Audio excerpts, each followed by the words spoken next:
Bom, boa tarde a todos. E o nosso tema de discussão hoje, nós vamos iniciar, é estado limite de serviço. Então, nós vamos ter algumas aulas sobre estado limite de serviço que vai ser coberto no primeiro exercício escolar. Vocês viram estado limites últimos. Nós vamos rever para você entender essa coisa de combinação de ações. Então, nós vamos ver as combinações de ações, revisão do estado limite último. Depois, nós vamos ver as combinações de ações que nos interessam, estado limite de serviço. Esses aí é novidade e vai ser coberto no primeiro exercício escolar. Em primeiro lugar, vamos entender o que é estado limite. Esse é o item 10 da sua norma, segurança e estado limite. Então, eu digo que quando a estrutura atinge um estado limite, ela dançou. Tem várias maneiras de dançar, algumas matam pessoas, e tem outras que tornam a estrutura inútil. Em todo caso, a estrutura não mais cumpre com seu papel. Então, quando a estrutura dançou, é porque ela atingiu um estado limite. Existem dois tipos de estado limite. O estado limite último, então esse aí é dança com a morte, dança fatal. Então, quais são os estados limites últimos? O que a gente está mais acostumado a fazer é esgotamento da capacidade da estrutura de uma peça ou no seu todo. E ele diz que é devido às solicitações normais e tangenciais, fala redistribuição de esforços, desde que a capacidade plástica seja definida.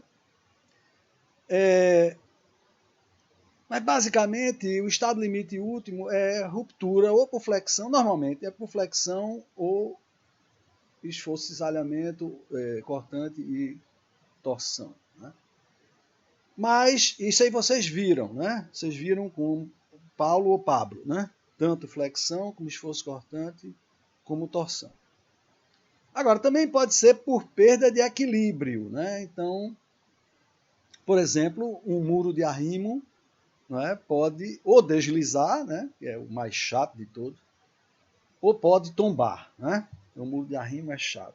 Outra coisa é flutuação. Não esqueça nunca de verificar isso, por exemplo, caixa d'água enterrada. Enquanto a caixa d'água enterrada estiver cheia d'água, não tem problema nenhum. Mas na hora que ela está seca, e chove muito, lençol freático sobe, a sua caixa d'água pode flutuar, sair fora do terreno, quebrar tudo, é uma coisa horrível. Eu já vi várias situações desse tipo. Se tiver caixa d'água enterrada, reservatório inferior enterrado, ligue a estrutura, porque vai acontecer um dia, o cara está lavando aí as caixas d'água, esse cara pode perder o equilíbrio por flutuação, tá? Tem outro estado limite, parece que não está aí não, mas tudo bem. E nós vamos ver também esse estado limite de capacidade, de esgotamento de capacidade, levando em conta o efeito de segunda ordem. A gente vai ver pilar. Então, isso aí é importantíssimo no caso de pilares. Então, todos esses são estados limites últimos. O que é o estado limite último? Você morreu. Morreu mesmo, tá? A estrutura rompeu. Porém, existem os estados limites em serviço. Então, o estado limite de serviço são aqueles relacionados ao conforto do usuário, durabilidade, claro, problema de fissura, de você deixar fissurar demais, isso aí vai fazer com que as suas armaduras fiquem corroídas, Então, a durabilidade, antigamente ninguém dava bola, agora, com o negócio de mover ação, o advogado ganhando dinheiro, não brinque com isso não, tá?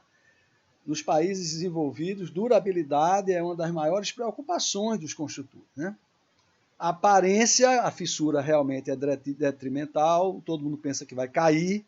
Então, veja, a fissura é um negócio chato, E a boa utilização. Então, se você tem, não só dos usuários, como em relação à máquina, equipamentos, essa coisa toda, se você tem deformações excessivas, então você vai ter problema, por exemplo, com equipamento, você vai ter problema de abrir porta, você vai ter problema de fissuração nas alvenarias, porque fissurou a alvenaria, todo mundo pensa que vai cair, ele chama na obra, você dizer que é normal, duvida alguém engolir essa, né? Então, veja, esses estados limite, né? Eu tinha um professor que dizia, estado limite último é essencial a sua verificação, mas fora isso não é importante. O que ele quer dizer com isso? Todo mundo aplica o estado limite último. Agora, o estado limite em serviço pode causar grandes problemas de vazamentos, de fissuração, de corrosão de armação. Então vamos ver melhor essas definições aqui, a gente já viu aqui, né? Mas lembre-se, isso aqui, o estado limite de serviço está ligado à vida do dia a dia da estrutura. O estado limite último é não, quando ela estiver sobrecarregada, tá? Mas aqui é o dia a dia, é o dia a dia. A gente não tem que majorar a carga aqui, tá? Enquanto que no estado limite último a gente vai ver, a gente majora as cargas. Então vamos para cá para o estado limite. Estado limite último relacionado a colapso, né? Ou outra forma de ruína, né? Que passa a paralisação da estrutura. Nós vamos rever o estado limite último. Nós temos uma série de estado limite de serviço, dos quais nós só estudaremos 2, tá? Que é o estado limite de abertura de fissura. Então, o estado em que a fissura se apresenta com aberturas iguais aos máximos especificados. Nós vamos dar uma olhada nisso aqui. Claro que a gente vai estudar, hoje só vai dar uma olhada em voo de pássaro, mas nós vamos estudar isso em grande detalhe.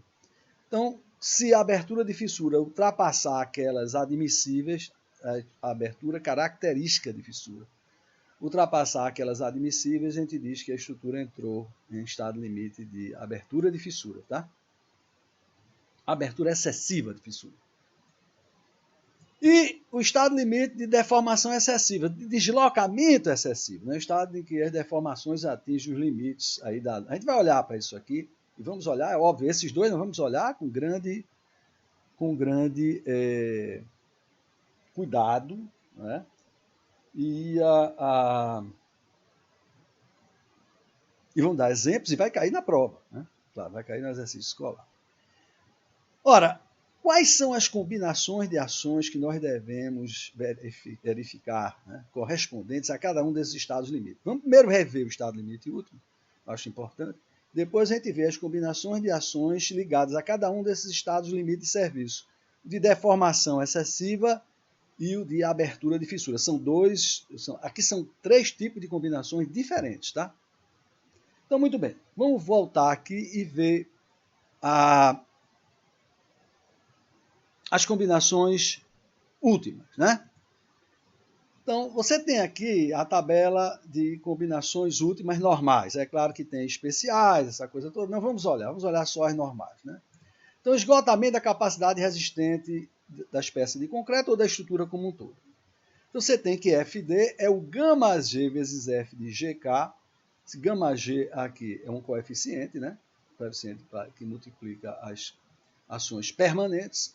Isso aqui são ações permanentes. Já são permanentes. São ações que não variam pouquíssimo, ou não variam ao longo da estrutura. Tipo o peso próprio da estrutura, as alvenarias, não é?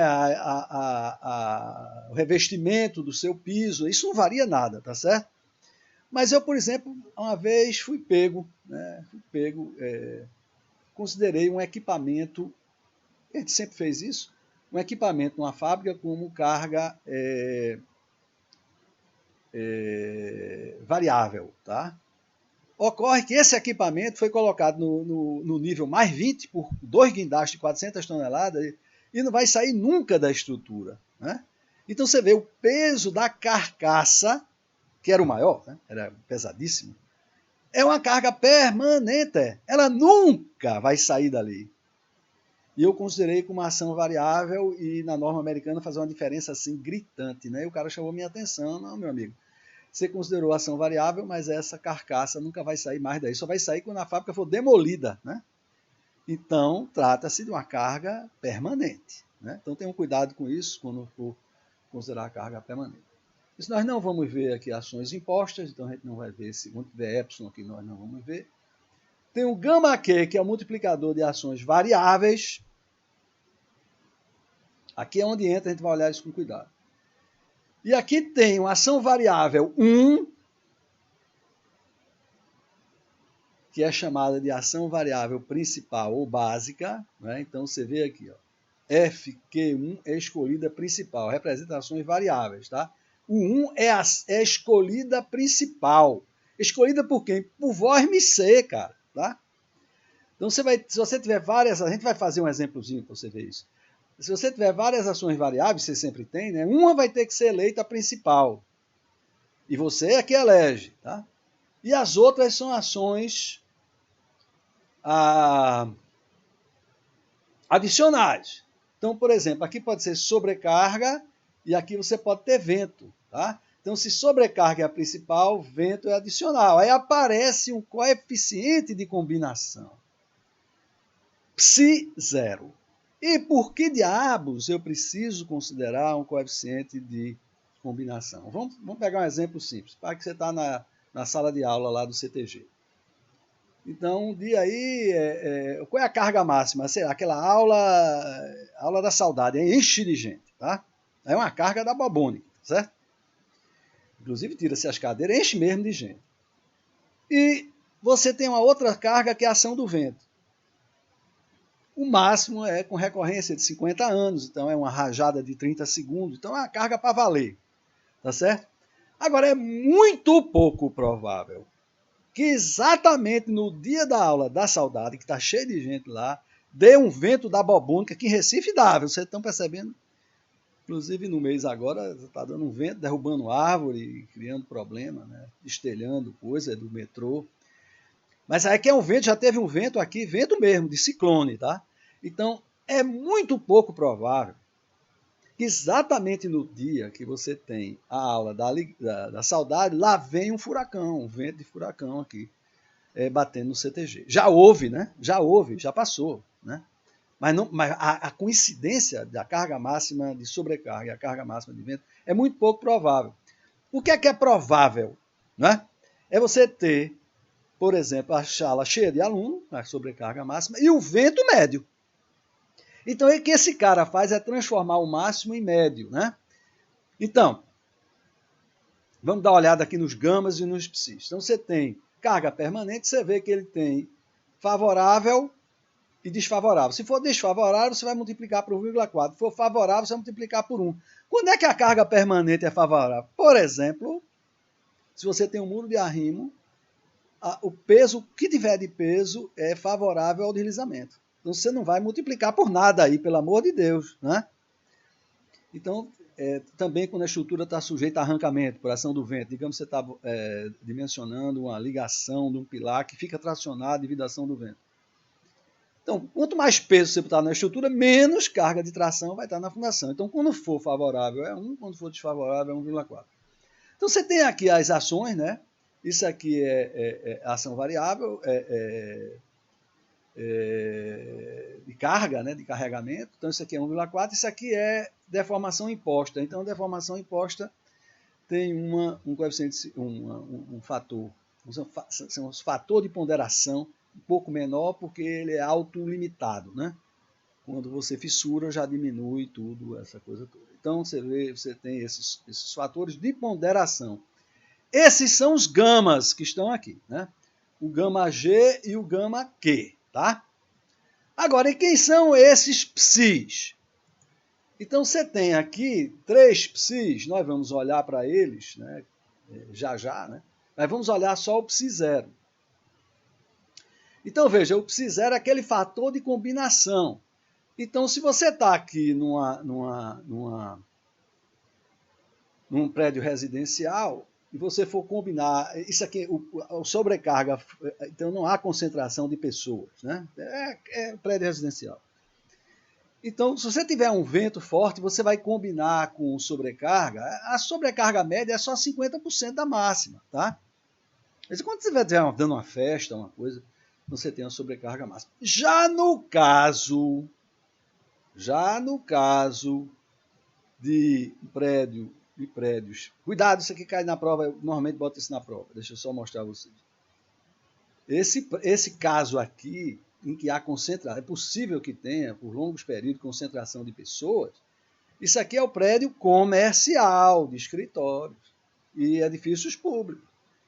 Então, aqui a sobrecarga média é 70% da máxima. Veja que é bem maior do que aqui. Né? O vento, por sua vez, se ele entra em combinação, né? Se ele não é a sobrecarga principal, a carga, ação variável principal, ele entra com 60% do seu valor. Tá? Então, nós vamos mostrar um exemplo disso. Não sei se isso foi dado para os senhores, mas para mim é importante vocês entenderem o restante.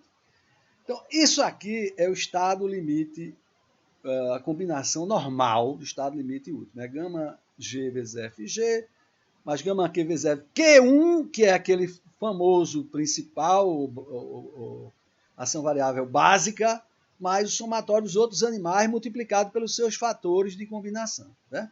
Então, fatores de coeficiente de combinação. Né? Isso aqui transforma o que é no máximo no médio. Tá certo? Então, vamos pegar um exemplo claro. Então, imagine que eu estou com um edifício comercial, né? E ele está sujeito à sobrecarga de utilização e à ação do vento. Então, o psi0 para a sobrecarga, a gente já viu que é 0,70, lembra? O residencial era 0,5, né? A diferença brutal. E aqui, para a coeficiente de combinação para a ação do vento é 0,6. Então, vamos pegar a ação principal, vamos chamar sobrecarga. Então, sobrecarga entra cheio. E o vento entra multiplicado seu fator de combinação, 0,6. Mas peraí, o contrário pode ser verdadeiro, mas peraí, eu podia pegar a ação principal, vento, né? Então, quem entra cheio é o vento, e a sobrecarga entra com seu fator de combinação. E qual dos dois eu devo usar? Bicho, é o seguinte, isso aqui varia, né? Um prédio muito alto, não há muita dúvida que o vento é principal. No prédio baixo, muito provavelmente sobrecarga é principal, dependendo da sobrecarga. E qual dos dois eu escolho? Bicho, tu não escolhe não, cara. Tu pega os dois e calcula. Tem que pegar o mais desfavorável. A não ser que você tenha computador no olho. Se você não tiver computador no olho, vai ter que levar em conta, é claro, essas duas combinações. São duas combinações que têm que ser levadas em consideração. Então, você tem que verificar as duas. Se fica claro, bem claro que um é preponderante sobre a outra, um prédio alto, por exemplo, vento é preponderante, né? Então a sobrecarga que entra aqui em combinação. Aí tudo bem.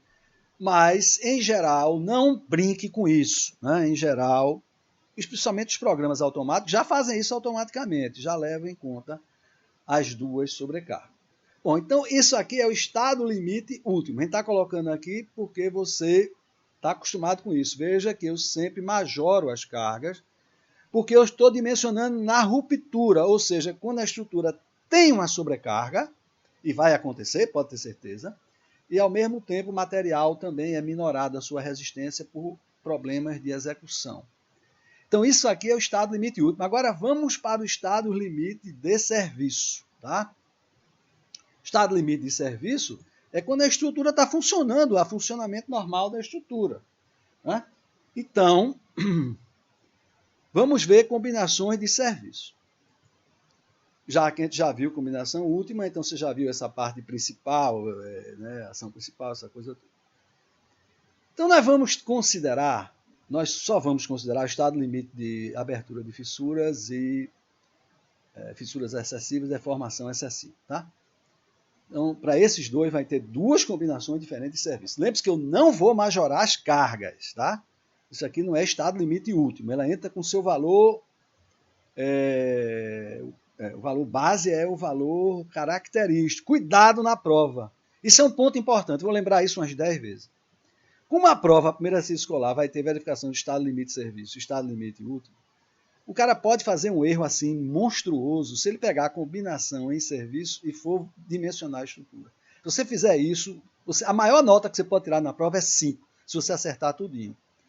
Provavelmente vai tirar uma nota baixíssima, porque isso é um erro grosseiro. Né? Você está usando... Já teve vários casos. Né? Inclusive eu coloco na prova de tal forma que você primeiro... Né, eu faço de forma que você primeiro use o estado limite último e depois faça o estado limite de serviço, para você não cair nessa esparrela, tá certo? Mas vamos lá.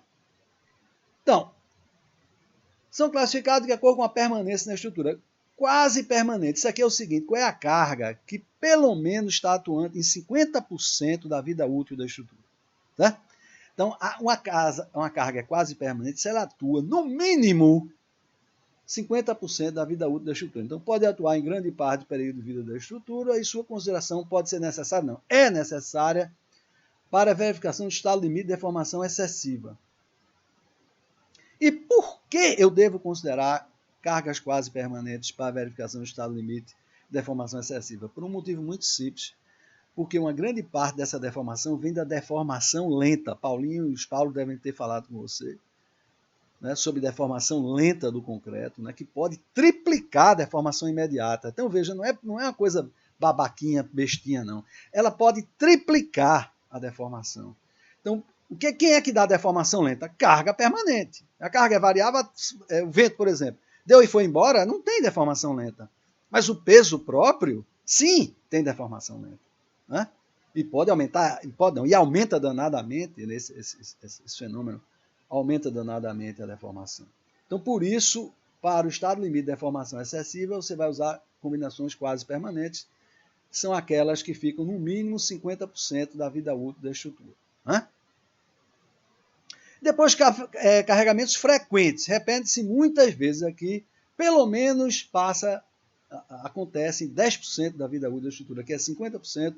E aqui é 10%. Veja que aqui aumenta a carga, né? Porque basta que ela esteja atuando 10%. Aqui ela tem que atuar em 50%. Então, aqui as cargas acidentais aumentam. Né? Então, da estrutura e podem ser necessárias, consideradas para verificação, podem ser, não, nós vamos usar para o cálculo de abertura de fissura. Tá? Então, e também são usadas para a deformação decorrente do vento. Mas aqui nós não vamos fazer isso é para prédio, né? Nós vamos ver para a abertura de fissura. Então, veja que eu preciso dessas combinações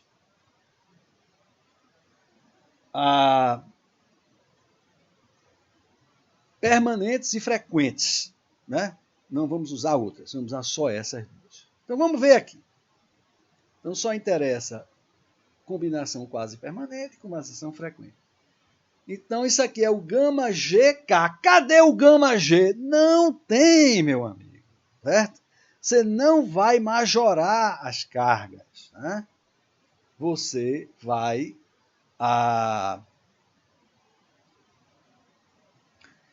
usar a carga no seu valor característico. Então, aqui é o somatório das cargas das ações permanentes. Agora, ações variáveis, vai entrar o quê? Com a porção quase permanente, Psi2 é a porção quase permanente daquela carga variável.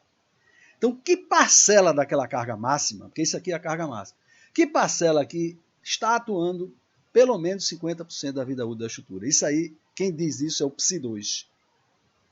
Tá? Então, aqui só tem carga de longa duração, né? Que tem que levar em consideração por conta da deformação lenta. Tá? E isso aqui é usado o quê? Para deformação. Estado limite de serviço de deformação. E abertura de fissura? Bom, aí é o gama, de novo, G, claro, está sempre atuando. O Psi1 que você elegeu como ação variável principal, agora você já sabe que se tiver várias ações variáveis, você vai ter que usar uma como principal e depois ficar rodando entre elas, né? A não ser que você tenha computador no olho. Se tiver computador no olho é outra coisa. Então, essa é a ação principal e você vai multiplicar por Psi1, que é a fração frequente dessa carga, ou seja, que parte dessa carga, porque você tem a máxima, que parte da carga máxima está atuando em pelo menos 10% da vida útil da estrutura. Né? As demais ações variáveis entram multiplicadas pela fração Psi2, que é a mesma daqui, que é a fração quase permanente.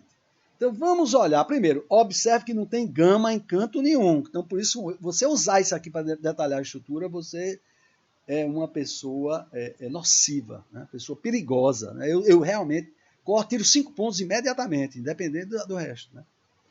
Então, veja, aqui entra as cargas nos seus valores característicos, elas são multiplicados pelos psis, né? Que tem a ver com a parte quase permanente e a fração frequente. Quem são esses caras? Vamos ter que voltar aqui, né? Então, olha aqui.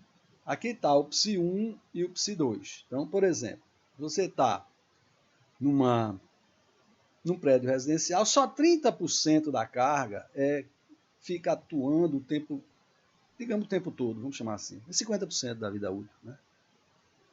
Já a parcela frequente, que atua pelo menos 10%, é 40%. Vamos pegar no prédio comercial, foi o que nós vimos lá. No nosso exemplo, que a gente vai voltar para ele. Então, a parcela quase permanente é 40% da carga, da sobrecarga. Não? Aumentou razoável aqui, né? E a parcela frequente, olha, isso cai na prova, velho, tá? Eu vou dizer, prédio residencial, vai ter biblioteca. Biblioteca é pior ainda, tá vendo? Tenham cuidado com isso aqui, meu amigo. Nós estamos vendo esse caso que é comercial. A biblioteca é pior, tá? Esses números aumentam. A biblioteca, arquivo, essa coisa toda. Então, a parcela quase permanente da carga comercial é 40% da máxima. E a parcela frequente é 0,6% da máxima. Né? Então, vamos ver o nosso exemplo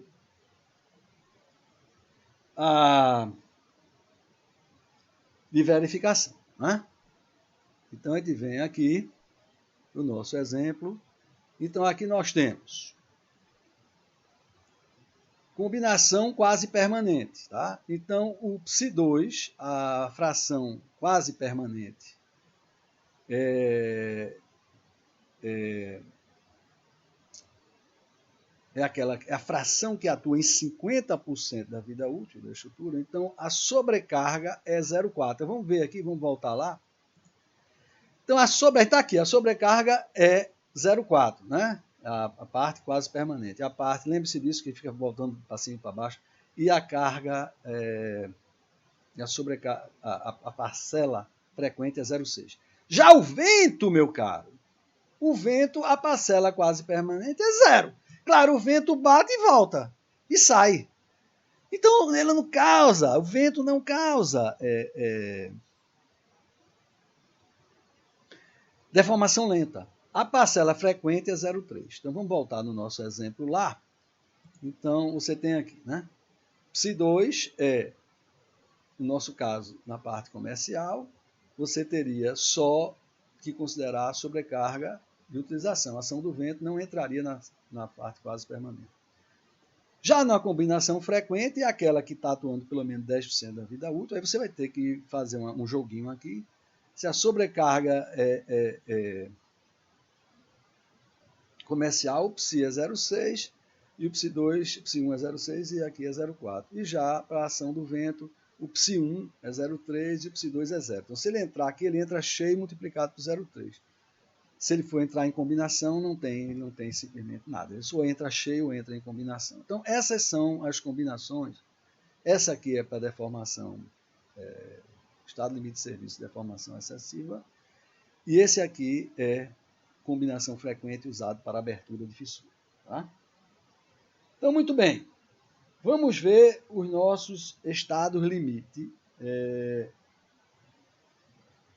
Verificação dos estados limite. Então, a primeira coisa que a gente vai ver é estado limite de deformação excessiva. Então, você não pode ultrapassar os limites de deformação. Onde é que estão esses limites? Claro, você vai ter que calcular, o deslocamento, né? Isso a gente vai ver nas próximas aulas, né? Vai começar já hoje. E vai comparar com quem? Né? Então, aqui está os limites para deslocamento. Vamos pegar um caso bem simples, apesar que eu vou mostrar as complicações. Vamos pegar uma viga, certo? Então, você vê, para que ninguém fique preocupado que a estrutura está deformando demais, então a razão de limitação visual, o deslocamento total tem que ser menor do que L sobre 250. Já a gente vai olhar com um pouco mais de detalhe isso aqui já. Tá? Agora, se você tem alvenarias, né? Então L, veja que eu vou ter que saber quem é L, né? A gente vai ver isso aqui já. Mas se você tem alvenarias sobre as vigas, então isso aqui cai para L sobre 500, né? E a gente vai ver a nota C qual é. Isso aqui é o nosso, a gente vai sofrer, tá certo? Então, total, carga total é L sobre 250. Agora, a alvenaria é L sobre, também L sobre 250, mas também L sobre 500. Mas peraí, isso aqui tem um Czinho aqui que a gente vai ver. Agora vamos ver primeiro quem é o L. Né? Então, tem aqui a nota 1. Essas letras pequenas. Tem aquela C, né? A carga, aliás, vamos olhar com cuidado aqui dessas L sobre 500. Veja que a carga é a pós-construção da parede. Ele vai sofrer com isso aqui. Tá? Enquanto que aqui a carga é total, aqui é após acabamento da alvenaria. Quer dizer, o deslocamento não é o deslocamento total da alvenaria. É o que se dá após a construção e acabamento da alvenaria. Sim, porque é esse que vai causar a fissuração. A gente vai ter que calcular esse animal. Isso vai dar trabalho, tá certo? Vai dar trabalho mesmo. E em relação ao L, aí está a nota 1 aqui, né? A nota, quando se tratar de balanços, o vão equivalente a ser considerado é o dobro do comprimento do balanço. Tenham cuidado com isso, que isso pode cair na prova. Então vamos ver isso aqui.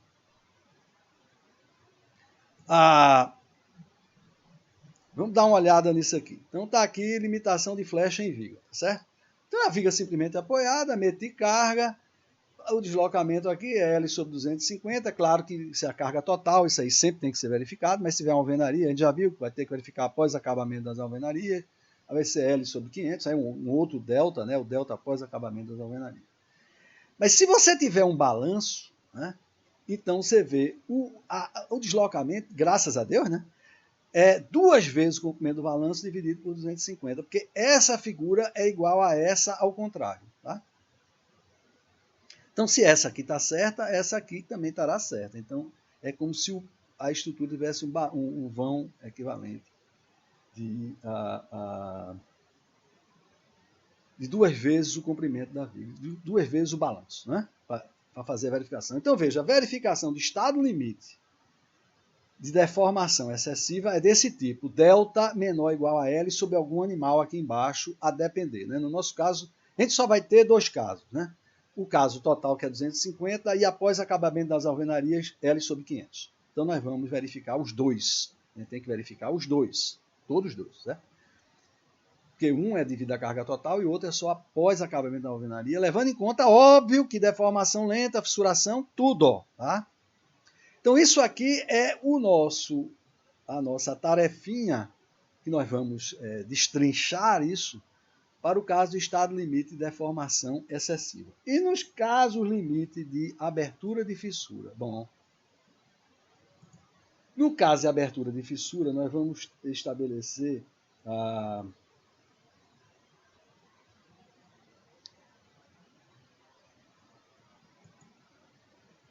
o que está na tabela 13.4. Então, vamos ver. Então, concreto, simples, é claro que não há verificação de abertura de fissura, porque não tem armadura. Né? Concreto armado é o que está aqui. Então, isso para diferenças de classes de agressividade ambiental, popular CAA. Né? A gente vai ver isso aqui, depois ver o CAA. Tá? Então, veja, para o CAA1, que a gente vai ver já já o que é, isso é lá no interior, essa coisa toda, a abertura de fissura é 0,4 do milímetro. Tá? Tem uma pequena ideia, a ponta da sua grafite, né, em geral, é 0,5 do milímetro. Esse é o tamanho. Tá? A ponta da grafite, eu uso 0,7, mas a maior parte usa 0,5 para ficar mais fininho. Eu não tolero isso, eu um pouco mais grosso, uso 0,7. Aquilo ali é 0,5 do milímetro. Para a classe de agressividade 2 e 3, que é a maioria dos nossos casos, tá? A abertura admissível da fissura é da fissura característica, é aquela que não mais do que 5% das fissuras ultrapassam esse valor. Isso é o valor característico. Então tem que ser menor ou igual a 0,3 do milímetro. Tá? E na classe de agressividade 4, isso aqui é respingo de maré. Tá? Então, significa boa viagem, primeiro quarteirão. Tá? A gente vai ver isso aqui. Então, esses aqui são os limites. Tenham cuidado, na prova eu vou botar qual é a classe de agressividade ambiental e vou pedir para você verificar a abertura de fissura. Então, você vai ter que lembrar disso aqui. Né? E quem são essas famosas classes de agressividade ambiental? Tá? Então, uma é fraca, né? Então, isso é lá no interior, essa coisa toda, longe, né? E tal, depois de Moreno, essa coisa toda. Moderada é urbana, que uma certa distância, né, da costa. Né? O 3, esses dois é ponto 3 do milímetro, então lembrado. Né? Isso aqui é ponto 4, isso aqui é ponto 2. O 3 é forte, é marinha. E muito forte é respingo de maré. E o que é que significa isso? Respingo de maré é o primeiro quarteirão de Boa Viagem. Tá? Ali a ataque salino é para arrombar. Né? Minha mãe mora lá, quebra tudo, bocal de lâmpada vai embora, ar-condicionado se lasca, computador, a memória deixar de funcionar e por aí vai. Né? Então, o primeiro quarteirão. Já a parte forte é da Navegantes até Domingo Ferreira. Então, da Navegante até Domingo Ferreira, você está na classe 3. Da Domingo Ferreira para dentro, tá? Indo na direção para fora, perpendicular à costa, tá? A orla. Aí você é urbano. Tá? Então, isso aqui é como é que você vai verificar a abertura de fissura. Então, olha, veja bem. Para verificar o estado limite de serviço de deformação excessiva, a gente usar o carregamento quase permanente, vai calcular a deformação e vai comparar com L sobre 250 ou 500. Significa que eu vou ter que calcular a deformação. Já para o cálculo da deformação excessiva de fissura, o que é que eu vou ter que fazer? Pegar a combinação frequente, tá vendo? Mudou a combinação. Frequente, e vou ter que calcular a abertura de fissura. E essa abertura de fissura tem que ser menor do que essa, a depender da classe de agressividade ambiental que eu lhe pedi na prova. Ou seja, eu tenho que calcular deformação, deslocamento, e vou ter que calcular a abertura de fissura. Que modelo de cálculo eu vou usar? Então, a primeira coisa que a gente vai ver é o modelo de cálculo que nós vamos usar e que vocês já viram, mas vamos dar uma olhada aqui. É no item 17.3.2.1. Então, veja. O modelo de comportamento da estrutura pode admitir o concreto e o aço como materiais de comportamento elástico linear. Então, veja. Isso é que você estudou, não sei se você está lembrado disso, em resistência dos materiais 2. Tá? Você estudou isso para mim, tá? Agora. Tá? Então, eu vou considerar que, como os esforços são pequenos, as deformações são pequenas, naquela curva tensão-deformação, você está naquele trecho linear da curva tensão-deformação. Tanto o aço como o concreto trabalham com materiais linearmente elásticos. Né? Enquanto não fissurar, você está no estádio 1, ou seja, você está no que você fez em resistência de materiais 1 e 2. Então, o concreto é íntegro. No estádio 1 significa que você não fissurou. Está tranquilo, você está perfeito, tá? Está íntegro. Mas, se os esforços ultrapassar a fissuração, você vai ter que considerar o estádio 2, né? Na seção fissurada, que foi o que você viu. Então, estádio 2 o que é? É o que você viu em resistência dos materiais 2, vigas mistas. Vou lembrar aos senhores o que é isso aqui, né? Então, o modelo de cálculo é estádio 1, se a seção for não fissurada, mas seção fissurada está no estádio 2, ou seja, o que está abaixo do eixo neutro é sacudido aos cães. Tá? E o que é que você faz para a análise dessa seção, que agora é mista, né? Tem concreto e aço. Você substitui o aço pelo concreto, multiplicando aqui pela módulo de razão modulado, aço para o concreto. Em todo lugar do mundo é chamado N, mas aqui a sua norma chamou alfa E, tá?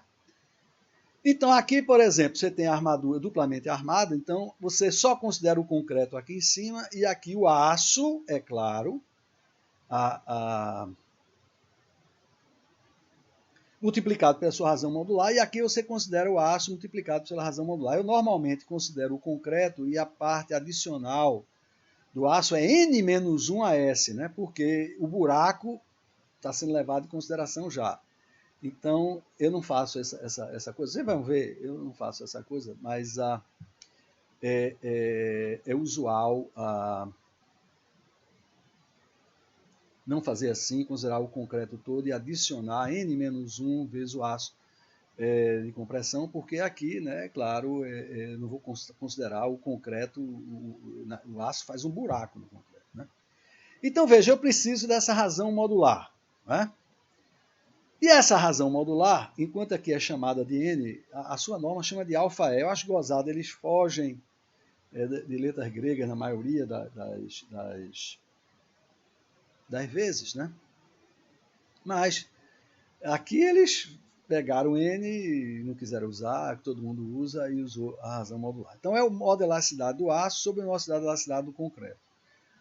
O modo de elasticidade do aço, né? Está aqui a sua norma em materiais, no 835, né? Então, o modo de elasticidade do aço é 210 gigapascais. Lembre-se disso, né? O modo de elasticidade do aço é 210 gigapascais. Muito fácil de lembrar em gigapascais, né? E o modo de elasticidade do concreto, bom, o modo de elasticidade do concreto é essa coisa aqui, né? É um alfa E que depende do agregado. Nosso agregado é granítico. Então, aqui é 1. É 5.600 raiz quadrada de FCK. E FCK, é claro, variando não mais do que 50 MPa. Né? Então, isso aqui é o modo de elasticidade do concreto e do aço. Então, você entra aqui e vai ter o alfa E. Já! Então, aqui está dizendo que isso é o item 17.3.2.1.1. Vamos ver isso. 17.3.2. É elástica essa norma, viu? Então, é aqui em flecha de vigas. Isso aqui está aqui. O alfa E é o EE sobre o E de CS, tá? Mas quando você entra no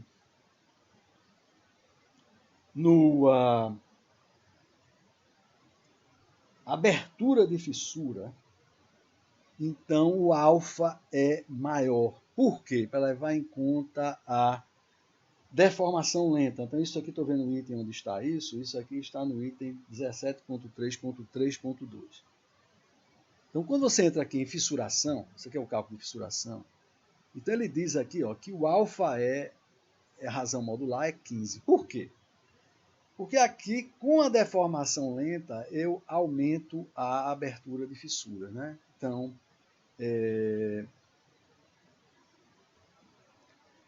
essa fissura aumenta, né? Então você tem a abertura da fissura aumenta. Então, olhando aqui nas suas notas, então você vê aqui, né, os estados limite e o estado limite de serviço, a combinação do estado limite, né? Aqui ele está falando no pior caso, ele já vinha falando, né? O estado limite de serviço, a gente tem combinação quase permanente, 50% da vida útil, aqui combinação frequente, e atentar para o fato de que a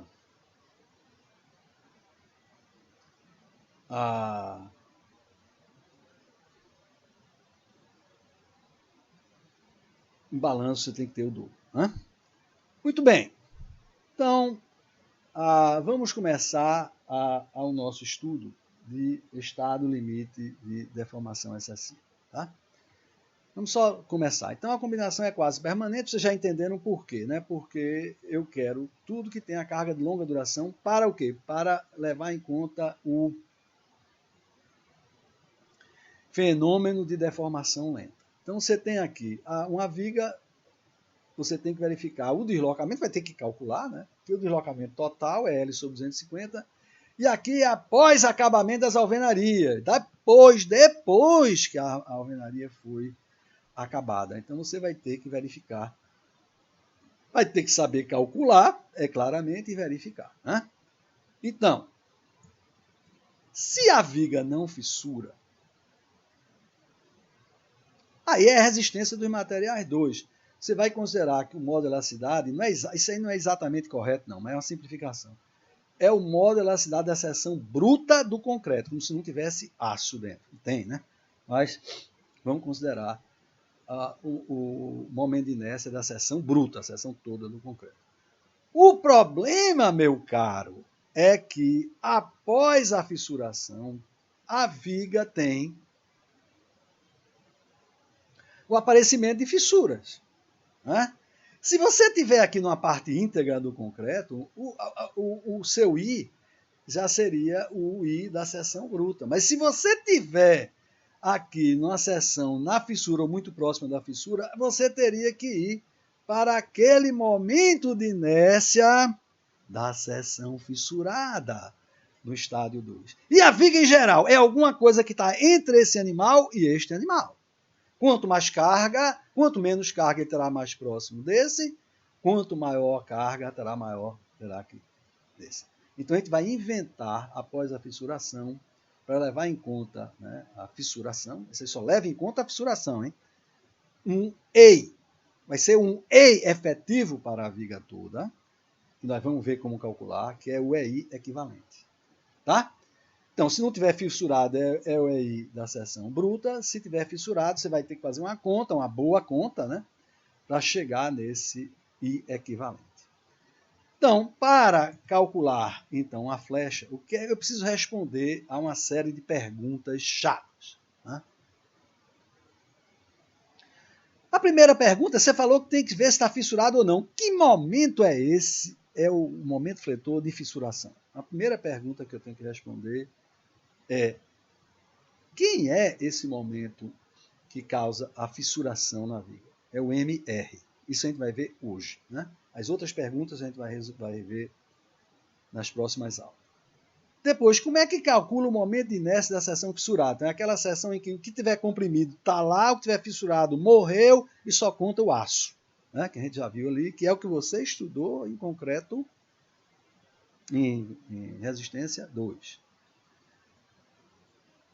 Quem é esse meu EI? Quem é o meu EI equivalente? Como é que calcula o EI equivalente? Então, nós vamos ter, isso aí é um negocinho, né, que vai demandar um tempinho, né? Para a gente ver, é o EI equivalente, que transforma toda e qualquer viga em resistência dos materiais 2, né?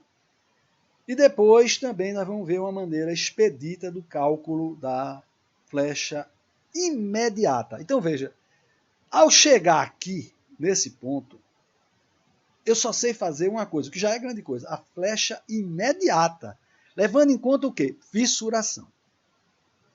Então a gente vai ver quem é o EI equivalente e vai ver como é que calcula uma forma expedita, muito interessante, do MacGregor, como é que calcula a deformação imediata. Aí vem a porrada, que é o cálculo da deformação lenta. Então nós vamos precisar ver o que é essa deformação lenta, por quê?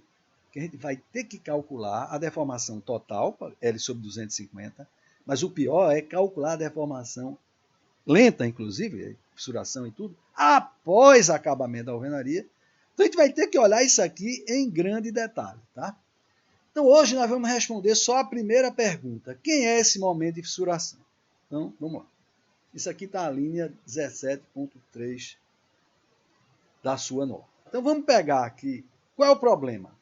Qual é o momento que causaria fissuração? É quando a tensão de tração ultrapassasse a resistência do concreto à tração. Então a gente pega a fórmula de Navier-Coulomb, né? Y de T é a distância entre o baricentro e a fibra mais tracionada. Esse Y de T. A gente vai ver isso, a gente vai olhar já já. Mas se a gente entrasse em resistência materiais 1, a tensão é Mz sobre I. Nesse caso, MYT sobre I. Essa é a tensão máxima de tração. Né? Então, qual é o máximo momento que eu posso colocar? É fazendo o contrário, Y vezes sigma sobre Y. Né? Só que tensão é essa? A tensão de resistência à tração do concreto, que normalmente dá ordem de 10%. É a tensão média de resistência à tração do concreto. O que é que a sua norma diz? A sua norma coloca um alfa aqui, tá? A gente vai olhar agora já já. É porque, para bater com resultados experimentais, isso aqui o americano chama de fudge factor, é fator de cobertura de bolo. Sabe aquele bolo tem aquela superfície irregular, o cara passa aquela cobertura de bolo para ficar tudo bonitinho, suavezinho, né? Então, isso é bater com resultados experimentais. Isso advém do fato de que a distribuição de tensões em tração não é exatamente linear, ela tem uma curvatura, ela tem uma plastificação também. E aí você erra muito a favorável à segurança, então aparece esse fatorzinho que multiplica aqui. Então, MR alfa, F de CT médio, a gente vai ver isso aqui já, momento de inércia da seção bruta dividido por essa distância do baricentro da fibra mais tracionada. Esse alfa é 1,2 para a seção T ou duplo T, ou seja, aquela seção duplo T ou a seção π, tá? É 1,3 para seções I ou T invertido, é muito usada a seção T invertida, ou seja, a mesa está embaixo, nas obras pré-moldadas, né, para dar apoio àquela mesazinha inferior, dar apoio às peças pré-moldadas.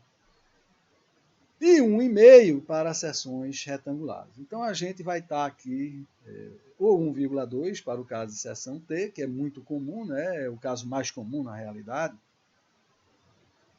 porque em todos os prédios você tem a contribuição da laje como mesa comprimida, ou nas provas 1,5 para a seção retangular. Então, a seção retangular, que é a seção mais simples, né? Então, isso aqui é 1,5. Então, vamos olhar aqui a norma, esse item é 1.7.3.1, né? Então, está aqui.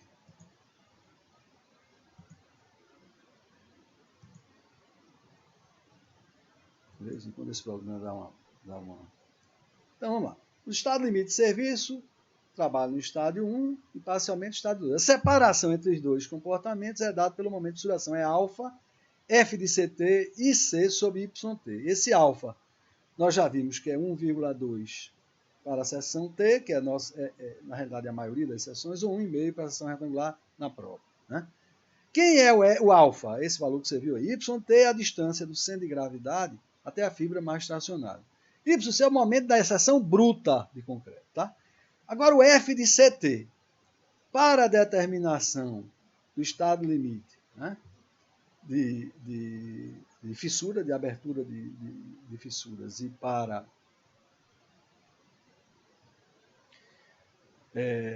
não de formação de fissura, tá? Isso aqui é para concreto protendido, então ele usa o FCTK inferior, mas não vamos usar isso, nós vamos usar FCT médio, tanto no estado limite de deformação excessiva como abertura de fissura.